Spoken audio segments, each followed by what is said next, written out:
안녕하세요. 뉴스반장입니다. 음주운전 등의 혐의로 기소된 미래통합당 장제원 의원의 아들 장용준 씨에게 법원이 집행유예를 선고했습니다. 초범에 자수했고 피해자와 합의한 점을 이유로 들었는데 판결을 두고 논란도 나옵니다. 음주운전 사고를 내고 운전자까지 바꿔치기 한 혐의로 재판을 받은 미래통합당 장제원 의원의 아들 장용준 씨에게 법원이 집행유예를 선고했습니다. 보험 사기는 미수에 그치고 피해자와 합의한 점도 고려했다는 게 법원의 설명인데요. 다른 사람의 같은 범죄에 비해서 형량이 적다는 지적도 나옵니다. 술에 취한 채 운전을 하다 사고를 내고 운전자를 바꿔치기 한 장제원 미래통합당 의원의 아들 장용준 씨에게 법원이 집행유예를 선고했습니다.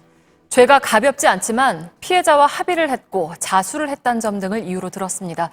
음주운전을 하다 교통사고를 낸 뒤 운전자를 바꿔치기 한 혐의로 기소된 장제원 의원의 아들 래퍼 장용준이 1심 재판에서 집행유예 선고를 받았습니다. 서울 서부지법 형사 11단독 권경선 판사는 특정 범죄 가중처벌 등에 관한 법률 위반, 위험운전 치상, 도로교통법 위반, 음주운전, 범인도피 교사, 보험 사기 방지 특별법 위반 등의 혐의로 불구속 기소된 장 씨에게 징역 1년 6개월에 집행유예 2년을 선고하고 40시간의 준법운전 강의를 명령했다고 이일 밝혔습니다. 죄목만 봐도 실로 어마어마한 범죄 행위를 저지른 장제원 의원 아들 장용준에게 법원이 솜방망이 처벌을 내린 거죠. 이로써 뺑소니 운전 대중화 시대를 활짝 열어 제꼈는데요. 그는 음주의 뺑소니에 운전자 바꿔치기, 증거인멸, 금품 합의 시도, 보험 사기 등의 범죄를 대중화하는 데 결정적 계기를 마련해 주었습니다. 그렇다고 아무나 다 따라하지는 마십시오. 여기엔 전제 조건이 있는데요. 그건 바로 아버지가 국회의원이어야 한다는 사실입니다. 국회의원 아버지를 둔 선택받은 자만이 이 혜택을 누릴 수가 있는 거죠. 저는 가끔 깜짝깜짝 놀랍니다. 이런 상황 속에서도 아무렇지 않게 방송에 출연해 헛소리를 찍찍하고 있는 장제원을 보노라면 정말 두껍다라는 생각을 하게 되는데요. 패스트트랙 재판까지 연기돼 버려 그를 보는 날이 좀 더 길어질 듯 싶습니다. 이 악물고 좀 더 참아보도록 해야겠습니다. 그저께 보도해 보니까 원내대표께서 6월 5일 정기국회 개원은 협상 대상이 아니다. 6월 5일 날 의장단 선출을 위한 개원은 어떠한 경우에도 반드시 하겠다라는 강한 의지를 표명을 하셨는데 저는 이에 전적으로 동의하고 만약에 그런 것이 조금이라도 협상 대상이 되면은 아마 많은 국민들로부터 굉장히 지탄과 실망의 목소리가 나오지 않을까 그렇게 생각을 하고 있습니다. 사실상 지난달 30일 21대 국회가 개원했습니다. 물론 공식적인 국회 개원은 6월 5일인데요.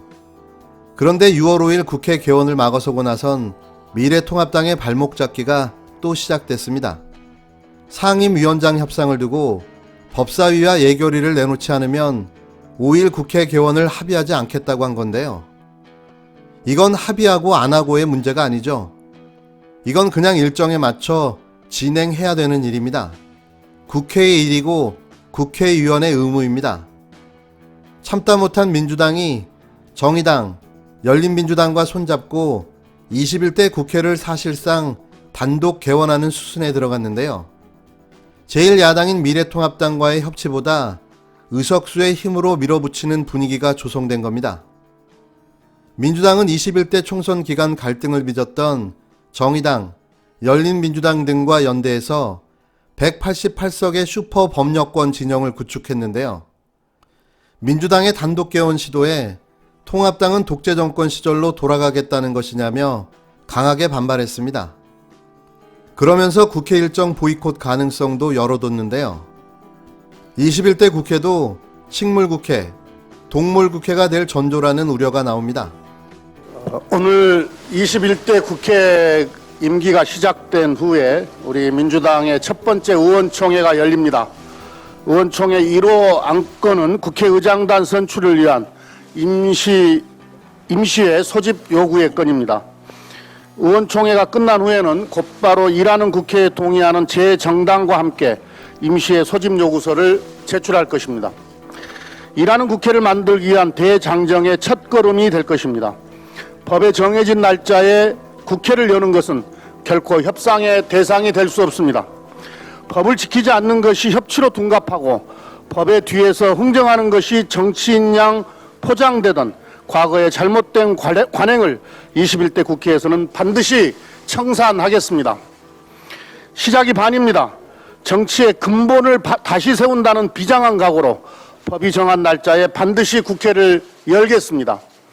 미래통합당도 더 이상 과거의 잘못된 관행에 매달리지 말고 일하는 국회를 만드는데 조건 없이 동참해 주길 바랍니다. 미래통합당 회의실에 붙어있는 변화, 그 이상의 변화라는 말이 구호가 아니라 행동으로 이어지기를 기대합니다.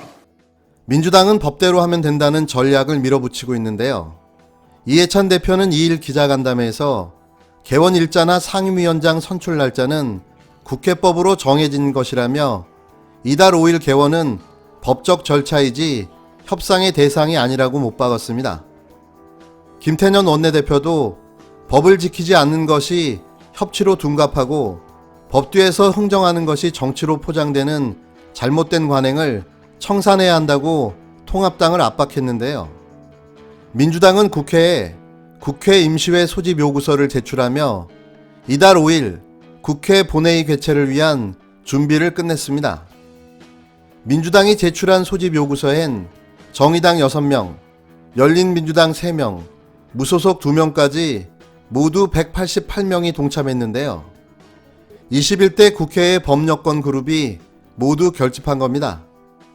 20대 국회에서 검찰개혁, 선거제 개혁 법안을 통과시키기 위해 민주당과 바른미래당, 정의당, 민주평화당, 대한신당이 결성했던 4+1 협의체 148석보다 월등히 큰 규모인데요. 민주당, 정의당, 열린민주당 등이 서로 손을 놓지 않는 한 21대 국회에서 원하는 것을 거의 다 할 수 있는 거죠. 4+1 협의체의 위력은 지난 연말 검찰 개혁 법안 등의 처리 과정에서 입증됐는데요. 김태년 민주당 원내대표가 연일 단독 국회도 불사하겠다고 강경 발언을 쏟아내고 있습니다. 모든 독재 정권이 법대로를 외치지 않은 독재 정권이 없습니다. 자기들 나름대로 편리한 법을 만들어 놓고 또 그 법을 멋대로 해석하면서 독재를 해왔습니다. 심지어 히틀러의 나치 정권까지도 법치주의를 외치면서 그런 독재를 해왔습니다. 민주당이 이런 생각을 공공연히 드러내는 것을 보면 청와대 해동이라든지 혹은 상생협치라는 말이 그냥 자기들이 일방적으로 국회를 운영해 가는데 상생협치를 위해서 노력은 했다는 그런 증거를 남기기 위한 데 불과했던 것인가, 이런 회의조차 갖게 되어 있습니다. 힘이 모자라서 망한 나라나 정권보다는 힘이 넘쳐서 망한 나라나 정권이 훨씬 많습니다. 힘이 넘치던 항우부터 시작해서 힘자랑과 오만으로 망한 정권이 무수히 많다는 것을 다시 한번 상기시켜 드립니다. 만약 6월 5일 날 미래통합당의 동의 없이 일방적으로 국회를 열고 의장단을 선출한다면 그 이후의 상임위 구성이라든지 추경이라든지 모든 것에서 민주당 일방적으로 처리하고 우리 당의 협조를 받을 수 없다는 점을 분명히 밝혀둡니다. 통합당은 별로 쓸 카드가 없습니다. 주호영 원내대표는 2일 기자간담회에서 상황을 봐가면서 대처하겠다며 민주당을 향한 공세 수위를 높였는데요. 권력에 취한 정권을 언제까지 국민이 용납할 수 있을 것이라 생각하는가라는, 권력에 취한 정권을 언제까지 국민이 용납할 수 있을 것이라 생각하는가라는 2009년 노영민 청와대 비서실장의 발언을 인용하면서 민주당 지도부는 이 말을 다시 새겨보길 바란다고 꼬집었습니다. 법대로 하겠다는 민주당의 태도도 성토했는데요.